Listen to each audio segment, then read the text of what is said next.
You're listening to the Show We Go Baseball podcast.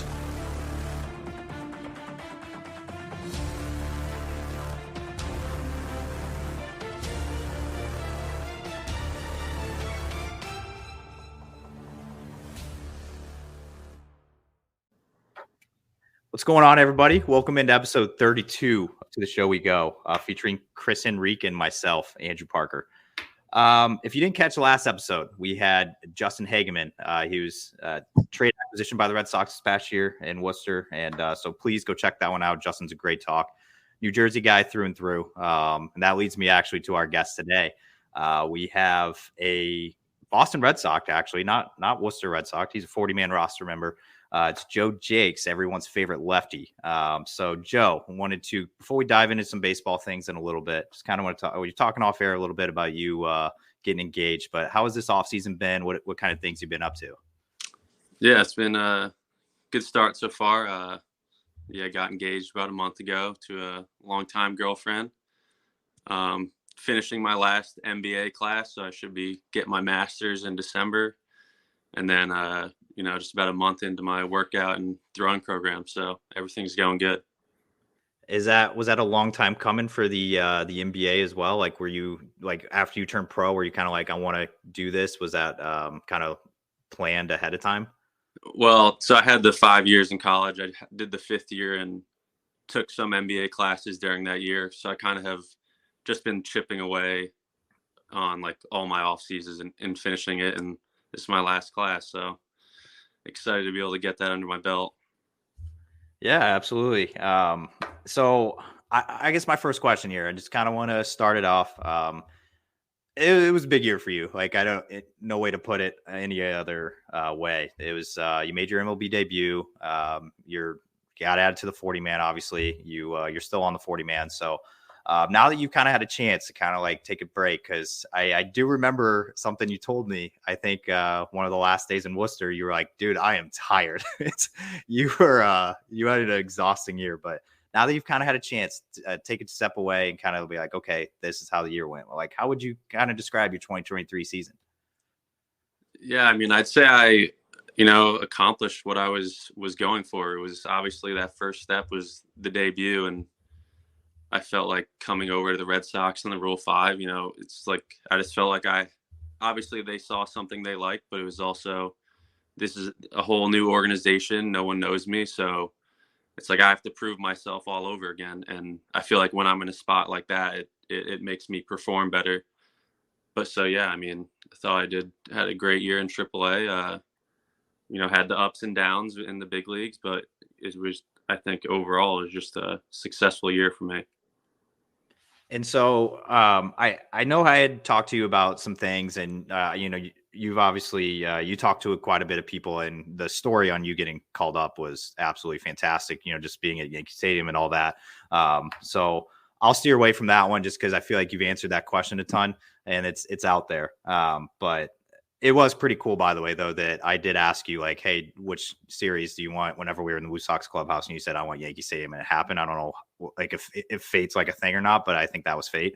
But okay, other than that, though, so what was something, I guess, that you learned from your MLB stint this year? Like, not like, I guess, necessarily the numbers, like, oh, my ERA was this or that, but like, what kind of, like, I guess, intangibles were you kind of taken away from that? Be like, okay, like, I'm going to apply this for next season.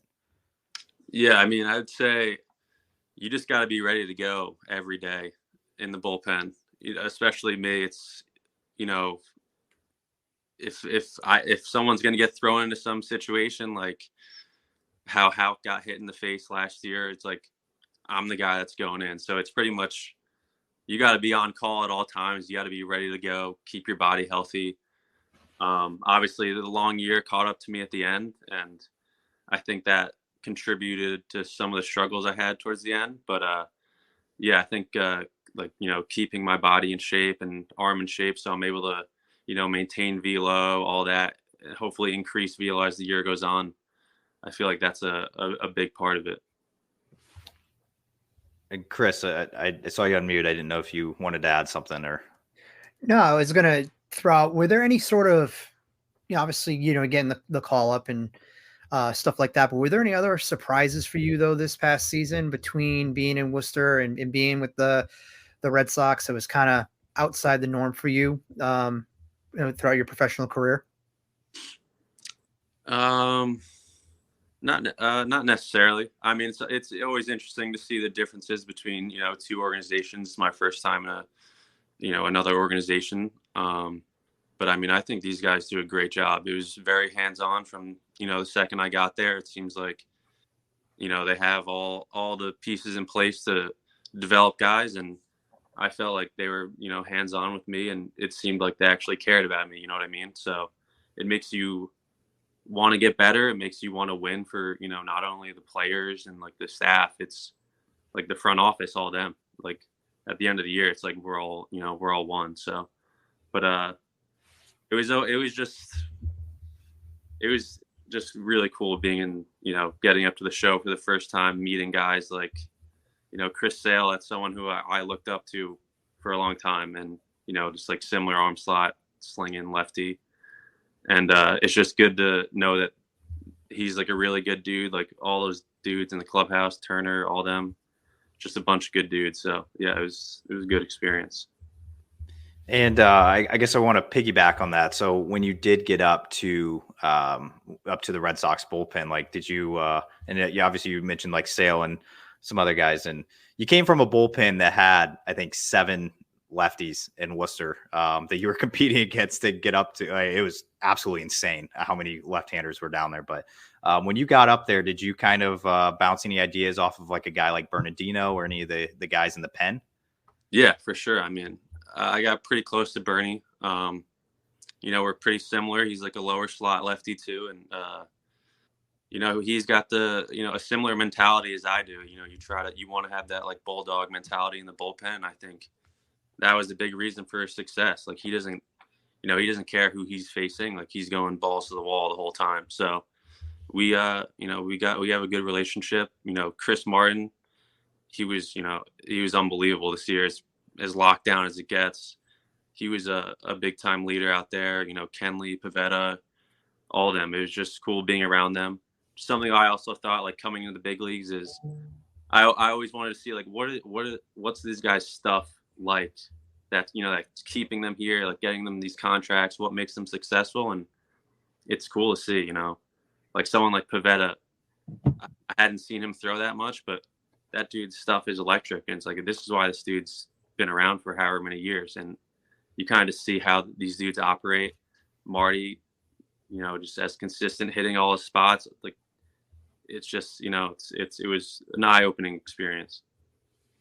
And so I want to ask you something. I just pulled up one of the articles that I had wrote that after I talked with you in Worcester, and I wrote it on April 2nd. And you were kind of talking to me about one of your new pitches that you were kind of using. It was a sinker. And I think in here you had said that, I think you had an outing like a day or two before, and you're like, hey, I was relying on the sinker in that outing, which is a new pitch. You usually rode like the 4-seam in and up, but the sinker seems like it's going to be pretty effective. Like, so now at the end of the season, I wanted to ask, like, how was that integrating the new pitch into the mix, and what kind of results did you see from it? Yeah, I mean, it was, I would say the style of my pitching kind of did a 180 almost from how I used to pitch, because I was all 4 seams. I would kind of get the ride up in the zone, like Schreiber kind of gets with his 4-seam when he goes up. But then I think the sinker in 2022, last season. And so I came into spring training this year. I was like, I'm just going to go all sinkers this year. I think I kind of figured it out to be able to make the ball sink more. I could just throw it in the zone, have them hit ground balls and stuff like that. So, it was a work in progress this year, but I thought it's something I can throw in the zone that damage won't be done to it. So I feel like that's something that's important in the big leagues, because what they value a lot is throwing strikes and being in the zone. So I feel confident just throwing that in the zone whenever. And I will say, was it your college roommate was Tom? Yep. I'm not really too like familiar with this stuff, but I remember I was watching a video I guess not too long ago of him throwing a pitch. And I'm looking at his his delivery and everything. I'm like, that's literally Joe Jacques. Like, you guys look so similar whenever you guys are on the mound and everything. Like, did you guys like do that on purpose? No, he was more over the top in college. And then I think it was the 2022 season, the Padres kind of dropped him down just a tad bit because he had a banger curveball from up top. And then they kind of just turned it into a banger sweeper from the side. And it really is now. It's like his sweeper is one of the better ones in the big leagues, it seems like. So, yeah, I didn't know if you guys did that on purpose or not, because I was like, I knew you guys were roommates. Like, I know you guys are close. Obviously, you guys both have Matt as your agent, yep. One of the best in the business, by the way. But I saw that video of him pitching. I'm like, dude, this is nuts. Like, you guys literally, it almost looks like a mirror, like on the mound. So, all right. So I have something here that I kind of want to hear your insight on. And I talked to you a little bit about it, I think, when you got back down to Worcester, but you had a wild traveling tale earlier in the season of getting called up or flying. I don't know. I just want you to kind of like go through like what now that you're like, you can decompress and you're like, wow, that kind of sucked, or it was just a little wild, but like, can you kind of go through your cross country flights that you had to do? Yeah. So that was about like 7 weeks into my first big league stint. I was up there the whole time. And then we were in San Fran. It was my first time getting optioned, like whatever. It's part of the game for a rookie, I guess. But so I mean, I fly back. We had just flown to San Francisco. I think I was there for a game or two, get options. So I fly back. And literally as I am at the baggage claim, I'm getting a call saying, oh, we might need you back. Like, you got to stay. Like, you might be hopping on a flight right, like back to Seattle right now. So I was like, okay. And then turns into, okay, we'll get you a hotel by Fenway, like you kind of like on standby. So then, yeah, flew from San Fran to Boston, drive to Fenway, stay in the hotel, still kind of up in the air, go to bed because it was late at night. And then that next day, it kind of seemed like I wasn't going to be going back. So I was like, all right, I'm just going to, drive to Worcester, like get my throwing in, just we'll see what happens. And I literally hop in a car, drive 40 minutes to Worcester. As I park, it's like, you got to turn around. You're coming back to Seattle. And then, it's like you find yourself in a game. I think I pitched like that game or a game like right after.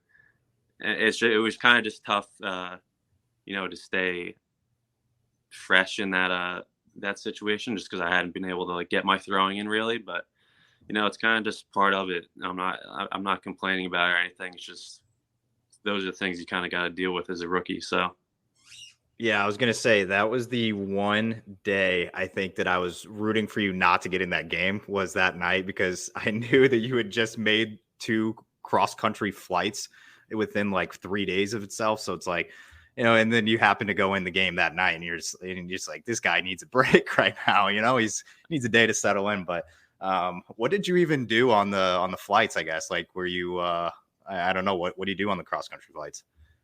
I mean, luckily the silver lining in is you get first class and when you're on the 40 man, so it's not bad being the first row. They serve you dinner, all that stuff. So watch TV and all that.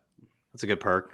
I'll give it. I'll never done first class yet, but it's going to be on the bucket list for at least the honeymoon. It's got to be. So, all right. So that was honestly crazy in its own, but you kind of brought something up, is like, that was your first time getting optioned after being added and getting called up. And so what was it like, I guess, mentally for you, just kind of being like, I feel like you were up and down quite a bit throughout the season. So what was that like, I guess, just mentally? Was it a little draining, or like, I guess, how did you get through it, at least mentally? Yeah, I mean, it was whatever. It didn't bother me too much, just because, I mean, it's kind of just what happens. But what it's like when you get, it's easier to pitch when you get on a roll somewhere. You know what I mean? It's like you feel like you can just keep building that momentum. But I mean, hey, getting the call to go back up to the big leagues is, still just as exciting, getting those opportunities. So, I mean, I still have 2 more option years left, so I'm sure that will probably happen again.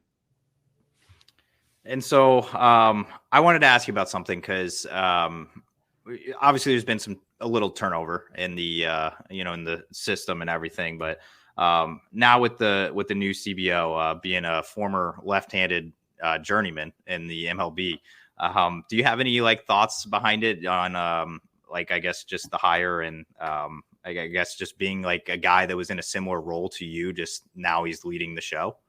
Yeah, I mean, I think it's awesome. Just it kind of, I feel, I don't know, maybe he'll feel a little bit more of like a connection to me. You know what I mean? Out too, but I think he seems like a great hire. Seems like he knows what he's talking about and all that. And then he's a Northeast guy, and I'm not sure if this actually happened yet. I'm just like, you see some stuff on Twitter, but did they hire Andrew Bailey?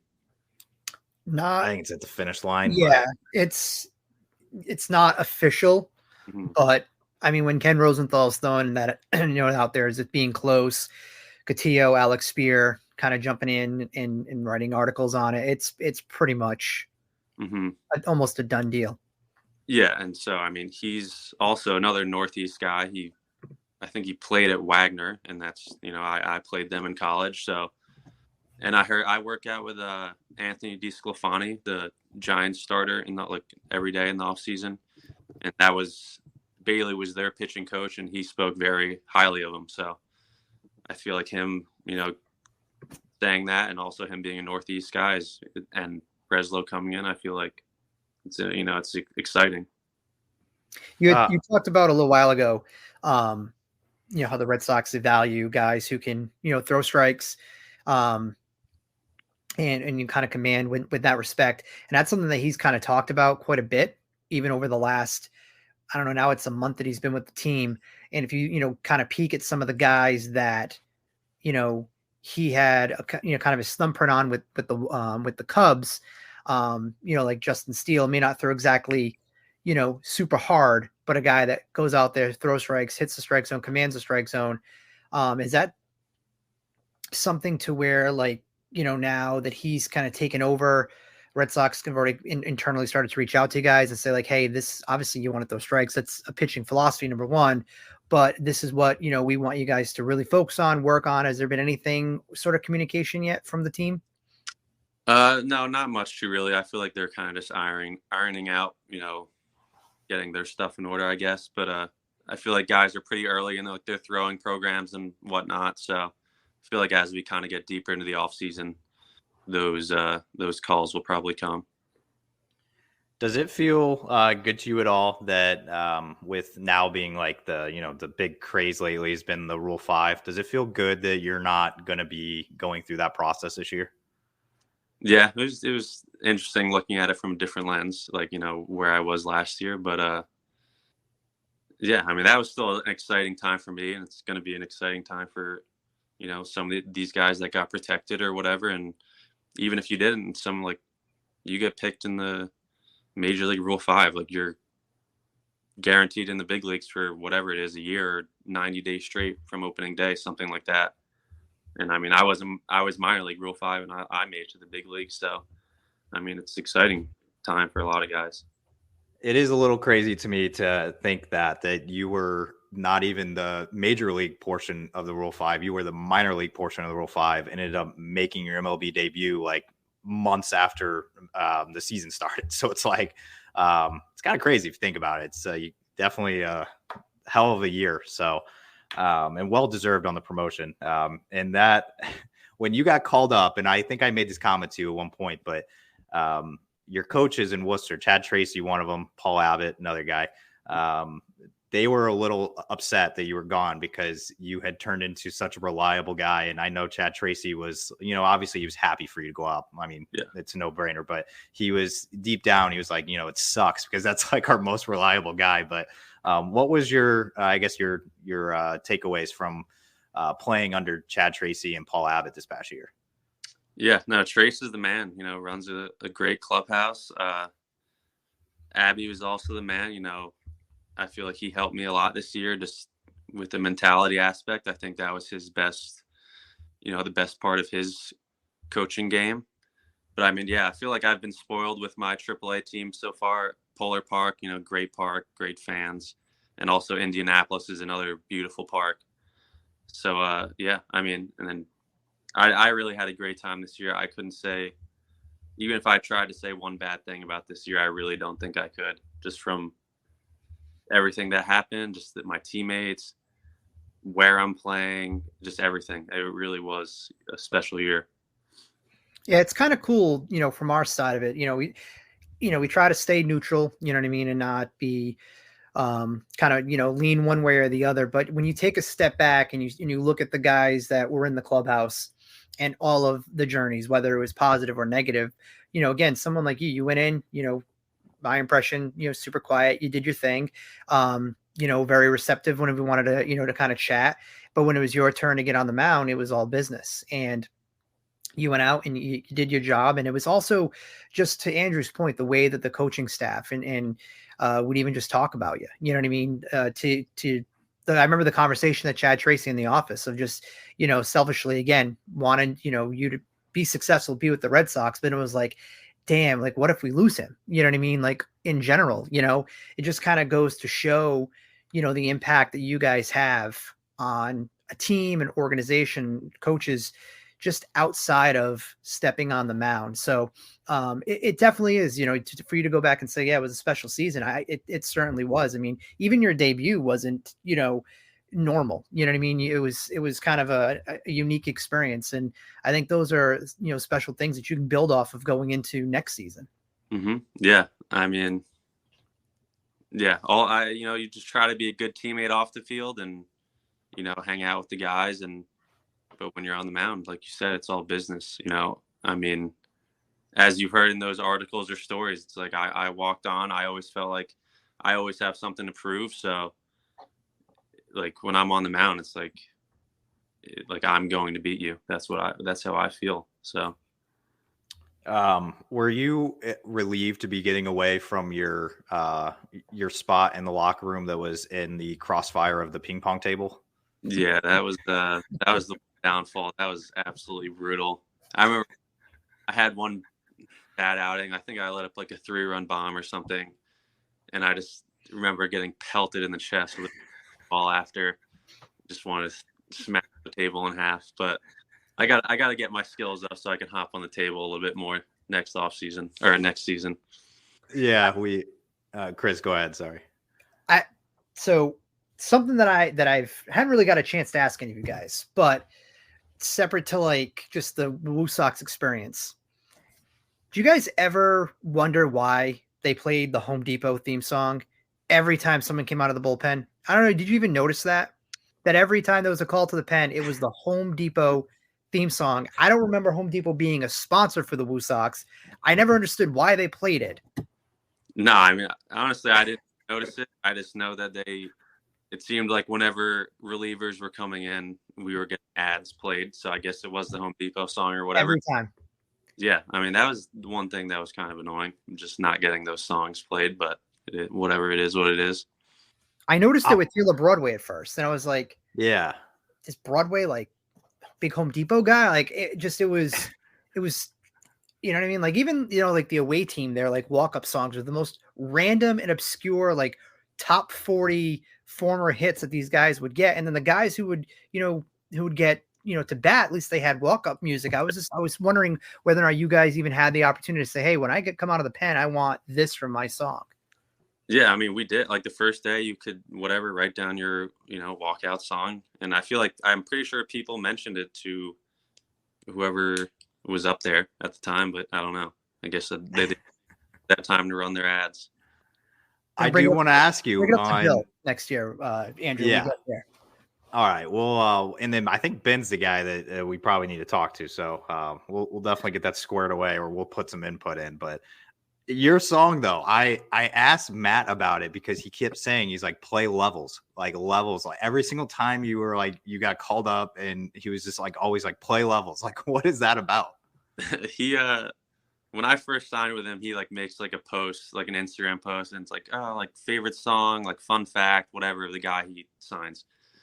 And like, I don't know, I didn't know my favorite song at the time, so I just said Levels by Avicii because I don't know, it's a good song. So now he's just like, he just loves it. I don't know. He just turned into loving that song, and so now he just associates that song with me all the time.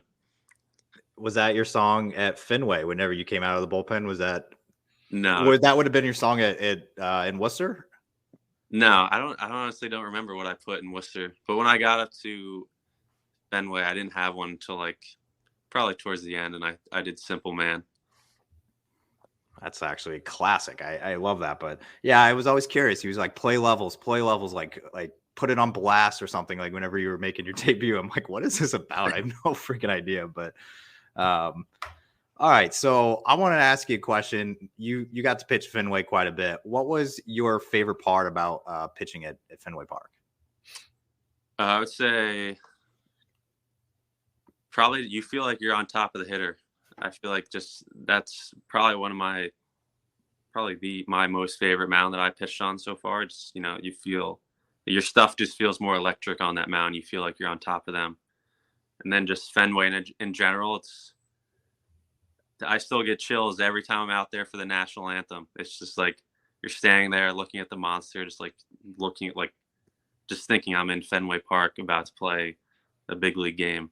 And it gives you that adrenaline rush right before the game that gets you going. So I was curious from a pitcher's perspective too on the monster itself. Like, is that something that's in the back of your mind when you have like a certain hitter at the plate and it's just like he loves to go, he probably likes to go that, towards left field and hit something off the wall. Like, is that something that you in the back of your mind when you're pitching to guys? Not really. No, to be honest, I feel like, honestly, I had one ball like near or off the monster for me, but other than that, I feel like righties usually go the other way, or center field. Lefties do what they do, but usually don't drive it to left. But yeah, I mean, no, it's not something I really think about. All right, Chris, I have a few random questions here that we'll dive into. And before I start though, are you back in like New Jersey? Is that where you go for the off season, you train and everything? Yeah. Okay. I didn't know if it was at one. I feel like every single time I talk to the guys, they're talking about being at Cressy or being like somewhere like, and you were just talking about training with Disclafani. I think I just said his name right. This off season. So I feel like you already have like a few guys around you, but so like working out with a guy like him and training in the off season and maybe potentially other major leaguers, but does that kind of feel you a little bit as you go through the off season?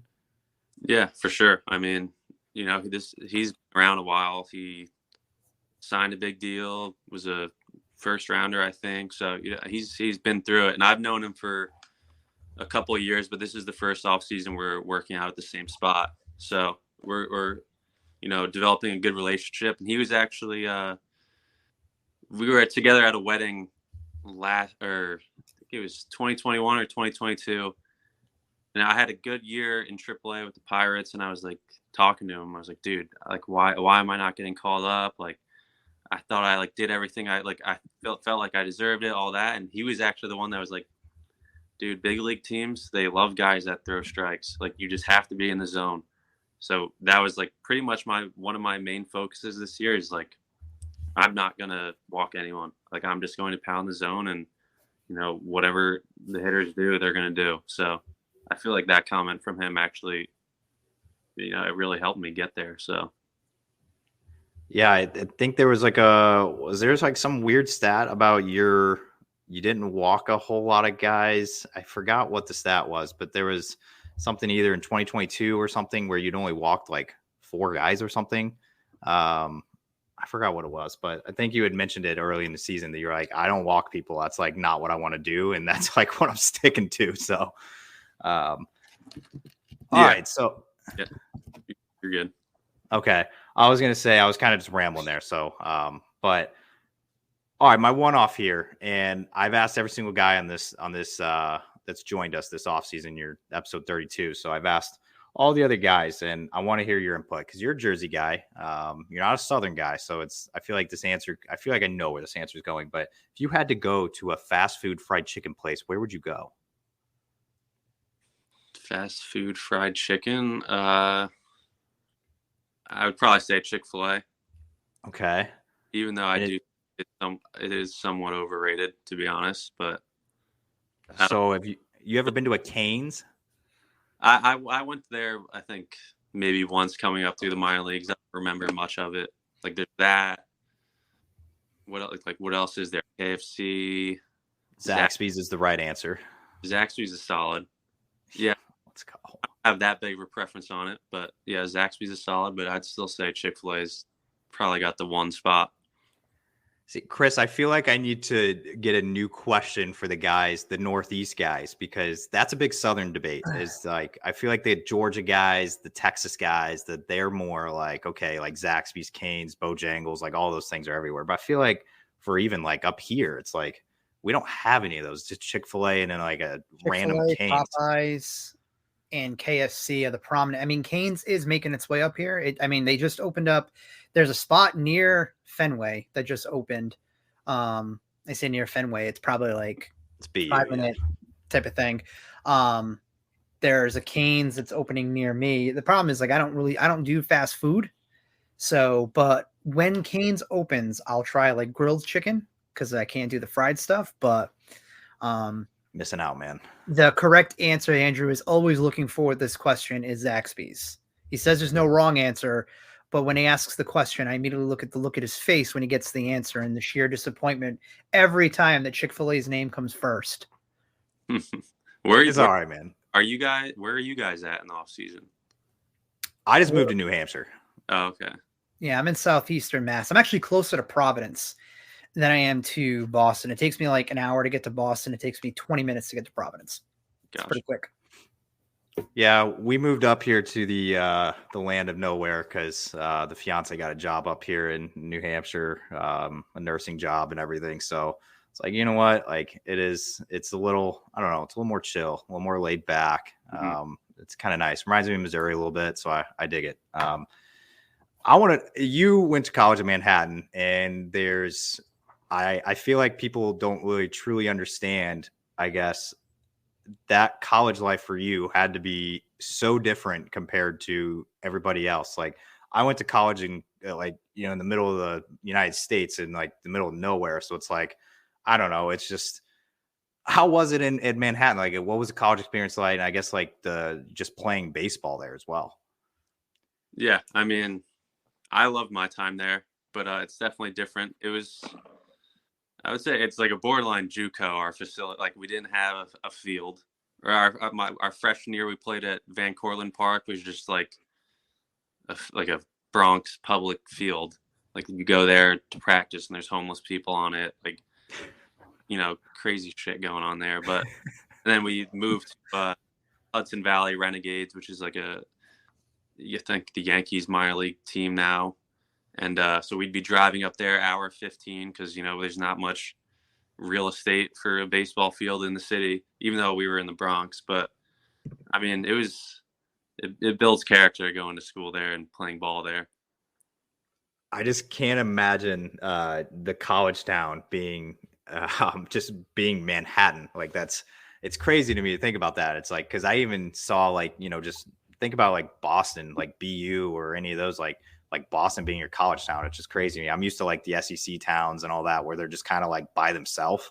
And the town is kind of just around the college. Like that's just how it is. But with you, it's like you're going to school in the big city, man. It's I feel like it would just be a whole different college experience, just going to like even like going out to like bars and like I guess kids at the school like actually going out. I feel like it's very, very different. I mean, it's not a college town. It's just like you're just in the Bronx, really. It's like you go out to bars, sometimes take the subway into the city, even though like you can't afford it at that time because drinks are $25 a pop.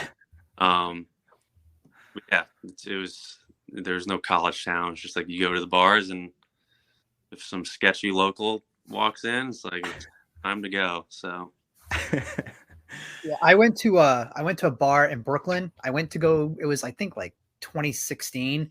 WWE had SummerSlam out there, and I don't remember the name of the bar, but it was literally walking distance. And it was for $5. You got a beer and a shot, and they just had just whatever booze on a wall, and you picked whatever booze it was that was on there, and for $5, get a beer and a shot, and there was like no limit to it. That was the most affordable thing in that entire city to get. Just I do gin and tonic, and those are like $18 a rip, and it's like they can have 2 of those for the price of one back home. It was crazy, but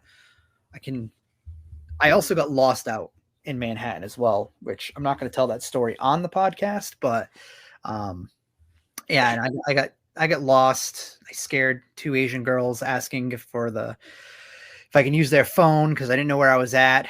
I mispronounced Houston Street. Apparently it's Houston Street. It was yeah, it's definitely intimidating if you don't know where you're going or what you're doing there. So yeah, it was something else. All right. Well, I have 2 baseball related questions left. You've given us a ton of time, so definitely appreciate that.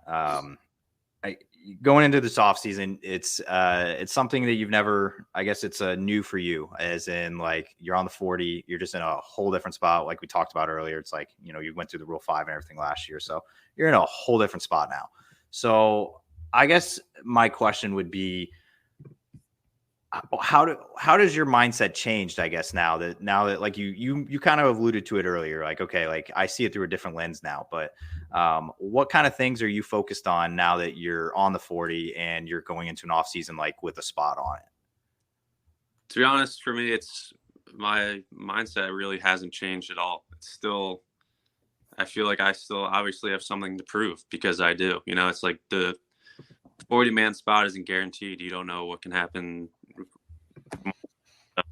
Like I'm still, busting my ass to show up to spring training, try to win a job, win a spot. So, I mean, that's when I'm the best. Like I said earlier, it's like when I have something to prove, it's just like, that's when, I work harder and just have more of that laser focus. And just the way my career has gone in the past, it's like, that's what has got me to this point. So I'm just going to keep doing it. And I forgot to ask you, I think I asked Politi this during the season, but you're a Jets guy, right? I'm a Tennessee Titans fan. Well, I feel like I may have known that, but why the Titans? I lived there for 5 years growing up, so they're that's my team. Not a Jets or Giants guy, but if I had to pick one, I'd probably pick the Jets, I'd say. Okay. I was going to ask you, like, was it a where were you moment when Rodgers ruptured his Achilles? Because I remember asking Politi that in the dugout because he's a big Jets guy. And he was kind of just like, it's just how it is. It's just the way of life. But thought I'd ask. But Tennessee Titans, you're down with us right now. So, Chris, anything to empty in the bench here? You got anything? Yeah. What's it like being a Yankees fan but wearing a Red Sox uniform, being there at Fenway Park, either in the dugout or in the bullpen, watching the Sox play the Yankees? Because there was a few times when the Yanks came to town, you guys swept them. What's it like just from that dynamic? Just you're a fan of one team, you work and play for another team. What's that like? It's kind of just, once I got drafted, the whole fandom thing kind of went out the window, realistically. But yeah, I mean, it's still wild. I got my first big league win against the Yankees, and it was just wild to see like my face on the scoreboard with a win, and I think Domingo Germán got the loss. So it's wild. I will say, I think it goes even in our shoes now that we're we've had the chance to kind of see behind the scenes a little bit, be around the team, be around you guys, like in the clubhouse. It's like it does put things in a different perspective. It's like, I'm not really a fan anymore. And my fiance kept asking me that. She was just like, why don't you want to like watch any of the games and stuff? And it's just like, I don't know. It's just like, it doesn't matter if they win or lose. Like I want to see these guys do well, obviously, but it's weird. It's very weird how that happened. It's just like a switch flip for me that I'm like, not really a fan anymore. I'm a fan of baseball, but yeah, it's weird, man. It's weird. And I more enjoy, I mean, granted, yes, do I want to see the Red Sox win a World Series? Of course. You grow up in this area, what I mean? We've gotten to see 4 of them throughout my lifetime. But now it's just more about being around you guys now on a more regular basis, having the opportunity, access, and things along those lines. It's for me, I'd rather just tell the story about or know about you guys on a different level, and to see the success that you guys have. Because again, we get to see you guys every day, you know what I mean? And what, you're just the everyday grind of being a minor league player, let alone what it's like to be in the big leagues, but yeah, to Andrew's point, that whole fandom thing, it's a whole new, like, it's just a switch went off. It's just not the same. That was another new thing for me this year is like in Indy, I was there for 2 years and I never saw one media member. It was just until I came over to the Red Sox organization was the first time I actually ever saw media in the clubhouse. So that was also another kind of eye opener for me this year, was walking in and seeing a bunch of media members. I just didn't know what happened in AAA really. We were scared to death that first day. Yeah. That first day, all you guys are lined up alongside your lockers. And I'm like, I went into the middle of the locker and I'm just looking around. I'm just like, I don't know how to go about doing this. Yeah. And then just, finally did. But yeah, there was definitely more of us this year than last year. I think I went to 1 or 2 games last season and there was only, I think, only 2 people. So I think Andrew and I, and then Tommy from the Worcester Telegram Gazette, and then Tiff, Katie. So yeah, there's quite a few. Yeah, that was a good group. So did that get you prepped at all for Fenway? Obviously, I think Chris even said he saw you at Fenway at one point. But did that get you prepped a little bit? Just seeing there was some media for your first experience, and then obviously once you go to Fenway, you can't hide. So yeah, I think for sure it helped. Just because especially when you first get called up, they interview you on camera and all that type of stuff. So I definitely, I think it helped for sure. All right. Well, I'm hoping that we weren't too, I guess, I don't know. I wanted to try to ride that line of like, not always like being up in the business and everything, but hopefully it was a good line. But Joe, thank you. Gave us 40 minutes of your time here. We appreciate you hopping on, and we're definitely going to be seeing you in Fort Myers in February. And then, winter weekend too. Oh, winter weekend as well. That is true. Nice. Out in Spring Vegas, Massachusetts. Have you ever been to Springfield before? Have not. Yeah, you're interesting little town. Really? Yeah. It's just a casino, man. That's all it is. But winter weekend did just get announced. I saw that for January, so maybe we'll be seeing you there. But Joe, thank you so much for your time. Yeah, of course, guys. Appreciate it.